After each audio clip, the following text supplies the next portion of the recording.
صلوا علیہ وآلہ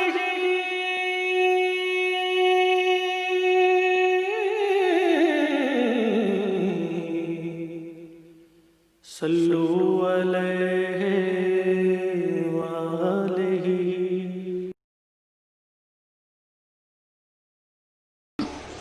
الحمد للہ رب العالمین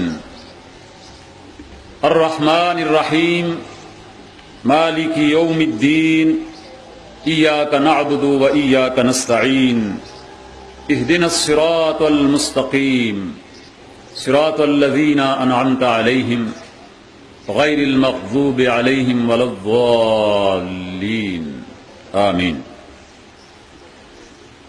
واجب الاحترام بزرگوں، عزیز دوستوں، بھائیوں، قابل احترام بہنوں، عزیز بیٹیوں، السلام علیکم ورحمۃ اللہ وبرکاتہ۔ ہم اپنے پروگرام کا آغاز آج کر رہے ہیں۔ انشاءاللہ 10 دن ہمارا ساتھ رہے گا، اور یہ 10 دن کا ساتھ مجھے یقین ہے انشاءاللہ ہماری پوری زندگیوں کا ساتھ ہوگا۔ اور اس سے اگلی بات جو میں کہنے جا رہا ہوں، اس کو اپنے پلے باندھ دیجئے اور دل میں بٹھا لیجئے کہ انشاءاللہ العزیز قیامت کے دن قرآن کے سائے میں اور نبی رحمت صلی اللہ علیہ وسلم کے جھنڈے کے نیچے بھی ہمارا ساتھ ہوگا۔ اور اصل ساتھ وہ ہے جس ساتھ کے لیے ہم یہ ساری دوڑ دھوپ کر رہے ہیں۔ یہ زندگی تو جیسے کیسے گزر جائے گی، اس روز ہمیں چاہیے سایہ، قرآن کا سایہ، نبی رحمت کی رحمت کا سایہ، اور اللہ کے عرش عظیم کا سایہ۔ اور آج آپ پہلے دن یہاں تشریف لائے ہیں، آپ کل انشاءاللہ خود اس پروگرام کے داعی ہوں گے۔ یہ منتظمین نے مجھے اور آپ کو ایک موقع فراہم کر دیا ہے، انہوں نے بھاگ دوڑ کیا، انہوں نے کوشش کی، اللہ ان کو جزائے خیر دے، لیکن اب یہ آپ کا پروگرام ہے، اور اس پروگرام کو لے کر چلنا ہم سب کی ذمہ داری ہے۔ اور ہم عہد کرتے ہیں اللہ رب العالمین سے کہ پروردگار تیری رحمتیں نازل ہو رہی ہیں، تیرے فرشتوں نے ڈھانپ رکھا ہے، ہم تجھ سے وعدہ کرتے ہیں کہ ہم اس کام کے لیے پوری کوشش کریں گے۔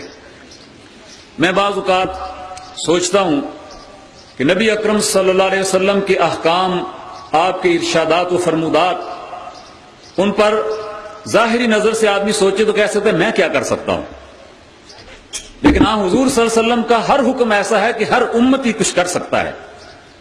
آپ نے کوئی حکم ایسا نہیں دیا کہ امتی یہ کہے کہ میری تو حدیں یہاں ختم ہو گئی ہیں۔ وہ نبی رحمت اتنی لامحدود چیزیں لے کر آئے کہ اپنی امت کے لیے بھی ہر چیز کو انہوں نے بہت وسیع کر دیا۔ ہماری کمزوریوں کے باوجود نبی رحمت نے اس کے اندر وسعت پیدا کر دی۔ وقت تو متعین ہے، وہ تو اتنا ہی رہے گا جتنا ہے، اور اسی وقت کے اندر ہم نے شروع کرنا ہے، وقت کے اندر ختم کرنا ہے۔ یہ ہمارا طریقہ ہے، یہ ہمارا عہد ہے۔ آپ اپنی گھڑیاں بھی دیکھ لیجئے، انشاءاللہ ہم وقت کے ساتھ چلیں گے اور وقت کے مطابق اس کو ختم کریں گے۔ یہ سورۃ فاتحہ میں نے آپ کے سامنے پڑھی ہے، قاری عطاء الرحمن صاحب نے تجوید کے ساتھ آپ کے سامنے بہت اچھے مخارج کے ساتھ اس کو پڑھا۔ سورۃ الفاتحہ یہ قرآن مجید کی ابتدا ہے۔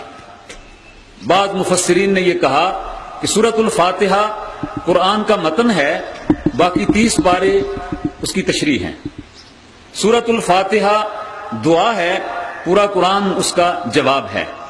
سورۃ الفاتحہ، اس کو فاتحہ کیوں کہا گیا؟ فاتحہ کہتے ہیں چابی کو۔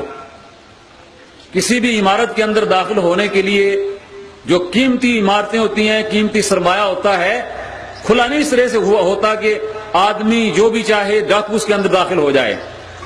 اس کے لیے کلید ہوتی ہے، اور قرآن مجید کی کلید سورۃ الفاتحہ ہے۔ فاتحۃ الکتاب، کتاب کی چابی، ام الکتاب، کتاب کی ماں۔ یہ قرآن مجید کی صفات ہیں جو حدیث میں بیان کی گئی ہیں۔ نبی اکرم صلی اللہ علیہ وسلم نے خود یہ اس بیان کی ہیں، یہ ساری اس کی تعریفیں۔ اور اس میں نبی اکرم صلی اللہ علیہ وسلم نے ارشاد فرمایا، حضرت ابو ہریرہ رضی اللہ تعالیٰ عنہ راوی ہیں، اور صحیح مسلم کی روایت ہے کہ آپ نے فرمایا سورۃ الفاتحہ کے کیا کہنے۔ سورۃ الفاتحہ کے بارے میں خود اللہ فرماتا ہے، حدیث قدسی ہے، خود اللہ فرماتا ہے کہ اس کی جو 7 آیات ہیں، 3 میرے لیے ہیں اور ایک میرے اور میرے بندے کے درمیان مشترک ہے۔ اللہ کا اشتراک بندے کے ساتھ، اللہ کے ساتھ تو کسی کا کوئی اشتراک نہیں ہے، لیکن اللہ رب العالمین نے اس نعمت میں اپنے بندے کو شامل کیا۔ نعمتیں اللہ کی ہیں، جس کو جتنی چاہتا ہے دے دیتا ہے۔ نعمتیں اللہ کی ہیں، اس کی خدائی میں کوئی شریک نہیں ہے، نعمتیں اس کی ہیں۔ ہمارے پاس جو کچھ بھی ہے اس کا دیا ہوا، ہمارا تو کچھ بھی نہیں ہے۔ یہ میری آنکھیں اگر دیکھ رہی ہیں اور آپ کے کان اگر سن رہے ہیں، ہمارا دل دھڑک رہا ہے، ہمارا دماغ سوچ رہا ہے، ہمارا ہاتھ حرکت کر رہا ہے، یہ کس کا دیا ہوا ہے؟ سب اللہ کا دیا ہوا ہے۔ اللہ نے یہاں بھی اپنے بندے کو ایک مزید نعمت عطا فرمائی۔ آپ فرماتے ہیں کہ اللہ رب العالمین کہتا ہے کہ بندہ جب یہ کہے الحمدللہ رب العالمین، تمام تعریفیں اللہ کے لیے ہیں جو سارے جہانوں کا مالک ہے، پالنے والا ہے، جس کا حکم چلتا ہے، جو بادشاہ حقیقی ہے۔ اللہ تعالیٰ فرماتا ہے میرے بندے نے میری تعریف کی ہے۔ اللہ اپنے بندے کے ان الفاظ پر کہتا ہے میرے بندے نے میری تعریف کی ہے۔ نماز میں ہم پڑھتے ہیں، کوئی نماز ہو نہیں سکتی جب تک سورۃ الفاتحہ نہ پڑھی جائے۔ سورۃ الفاتحہ نماز کا لازمی حصہ ہے، ہر روز ہم پڑھتے ہیں، الحمدللہ بار بار پڑھتے ہیں۔ معنی کے اوپر غور کر کے پڑھیں تو نماز میں دل بھی لگ جائے، نماز کے اندر لطف آ جائے، نماز میں ہم محسوس کریں کہ اللہ رب العالمین کے سامنے کھڑے ہیں، اللہ رب العالمین کی نظر کرم ہمارے اوپر ہے۔ اس کی نظر کرم ہمارے اوپر ہے تو اس کی نظر کرم کے دوران میں میرا دل دکان کی طرف چلا جائے اور کھیت کی طرف چلا جائے اور دنیا کے معاملات کی طرف چلا جائے تو بدقسمتی ہے۔ واپس لوٹا کے لائیں اس کو۔ میں کہہ رہا ہوں الحمدللہ رب العالمین، اور اسی لمحے میرا رب کہہ رہا ہے میرے بندے نے میری تعریف کی ہے۔ الرحمن الرحیم، وہ بہت مہربان نہایت رحم والا ہے۔ الرحمن اور الرحیم دونوں مبالغے کے صیغے ہیں، وہ بے پناہ رحم کرنے والا، بے پناہ مہربانیاں کرنے والا۔ الرحمن اس کی صفت عامہ ہے اور الرحیم اس کی صفت تامہ ہے۔ صفت عامہ ساری مخلوق کے لیے رحمان ہے، اور صفت تامہ تمام مہربانیاں اس کی طرف سے ہیں، یہاں تک کہ نبی رحمت صلی اللہ علیہ وسلم نے ارشاد فرمایا لوگوں تم نے دیکھا گھوڑی کا بچہ ہوتا ہے، یا سمجھ لیجئے کسی بھی جانور کا بچہ، حضور نے گھوڑی کے بچے کی مثال دی۔ گھوڑی کا بچہ ہوتا ہے چھوٹا سا، جب وہ بالکل پیدا ہوتا ہے تو گھوڑی نے کبھی اس کے اوپر پاؤں رکھا ہے؟ کبھی نہیں ایسا ہوا۔ گھوڑی کے پاؤں کے نیچے اس کا بچہ کچلا جائے، کبھی ایسا نہیں ہوا۔ کیوں؟ فرمایا کہ اللہ رب العالمین کی جو رحمت ہے، اس رحمت میں سے جو ایک معمولی حصہ اس نے تمام مخلوق کے درمیان تقسیم کیا ہے، تو یہ جانوروں کے دل میں وہی رحم اور محبت ہے کہ اپنے بچے کے اوپر ان کا پاؤں نہیں آتا۔ اللہ تبارک و تعالیٰ کی یہ رحمت تامہ ہے، صرف مجھے اور آپ کو نہیں، پوری مخلوق کو حاصل ہے۔ وہ بہت مہربان ہے۔ بندہ جب یہ کہہ رہا ہو، اپنے رب سے گفتگو کر رہا ہو، اور رب اس کے جواب میں کہے میرے بندے نے سچ کہا، میں رحمان ہوں، میں رحیم ہوں، انا رحمان ہوں انا رحیم۔ رحمان اللہ رب العالمین کی وہ صفت ہے کہ جس کا تثنیہ نہیں ہے، جس کی جمع نہیں ہے۔ رحیم کی ہے، رحمان کی نہیں ہے۔ رحمان صرف وہ ہے، جس طرح اللہ صرف وہ ہے، رحمان وہ ہے۔ نبی رحمت رؤوف رحیم ہیں، لیکن رحمان اللہ ہی ہے۔ مالک یوم الدین، اللہ پھر کہتا ہے میرے بندے نے حق کہا اور سچ کہا۔ وہ مالک ہے جزا کے دن کا، جو کچھ ہم کر رہے ہیں اس کی جزا ملنی ہے، اچھے اعمال کی اچھی جزا، برے اعمال کی بہت بری سزا۔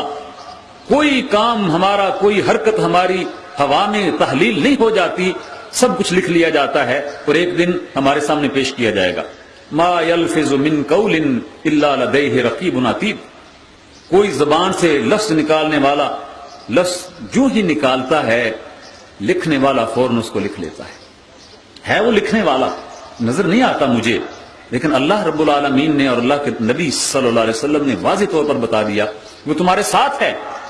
کوئی لفظ ہوا میں نہیں اڑ جاتا، اور لفظ کی تو بات کیا ہے میرے بھائیوں اور میری بہنوں، وہاں تو اللہ رب العالمین کا تو معاملہ یہ مالک یوم الدین جو ہے، یعلم خائنۃ الاعین وما تخفی الصدور، آنکھوں کی خیانت کو بھی جانتا ہے اور سینوں کے اندر چھپے ہوئے راز بھی جانتا ہے۔